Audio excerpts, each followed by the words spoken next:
मोपा विमानतळाचें काम 98% पुराय जाल्लें आसा, पूण आजून 2 ते 3 म्हयने हे विमानतळ पुराय तरेन तयार करपाक जावचें ना काय लागतले अशें केंद्रीय राज्य पर्यटन मंत्री श्रीपाद नायक हाणें सांगलें. आनी 2-3 म्हयन्याचे पाशियेस काडीत जाल्यार लोकांक उत्तम दर्जाचो मोपा विमानतळ पळोवपाक शकता अशें मंत्री सांगता.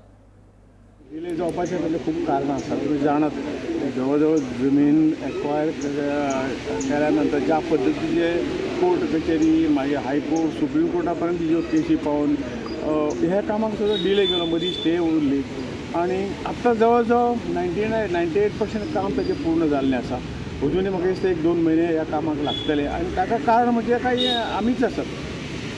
आनी हातूंतल्यान आनंदाची गोश्ट म्हळ्यार आतां हो पूर्णत्वा कडेन पाविल्लो आसा आनी 1-2-3 म्हयन्याचे पाशेस जर आमी धरले जाल्यार उत्तम असो देशांतलो उत्तम असो एअरपोर्ट हो मोपा एअरपोर्ट जातलो आनी सगळ्या अर्थान बरो जातलो अशें म्हाका दिसता. आनी त्यामुळे सगळ्यांचे ज्यांनी जमनी दिल्यात, ज्यांनी ह्या मोपा एअरपोर्टाक ज्यांनी सपोर्ट केला ताका सगळ्यांक धन्यवाद दिवंक जाय.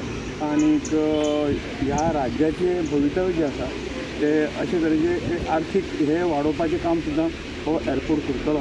आनी ट्युरिजम त्याच बरोबर ट्युरिजम जो आसा, पर्यटन जें आसा त्या हातूंतल्यान बरो एअरपोर्ट बरी सुविधा जेन्ना आसता तेन्ना ट्युरिस्ट येतात. गोंय हें जगांतलें ट्युरिस्ट स्पॉट आसा आनी त्यामुळे हांगसर जो काही डिफेन्साचो एअरपोर्ट आशिल्लो आमकां पावनाशिल्लो म्हणून ह्या नव्या एअरपोर्टाची गरज भासली आनी तो आज केंद्र सरकाराच्या मोदी सरकाराच्या हातूंतल्यान हो पूर्ण जाता ही खूब आनंदाची गोश्ट आसा.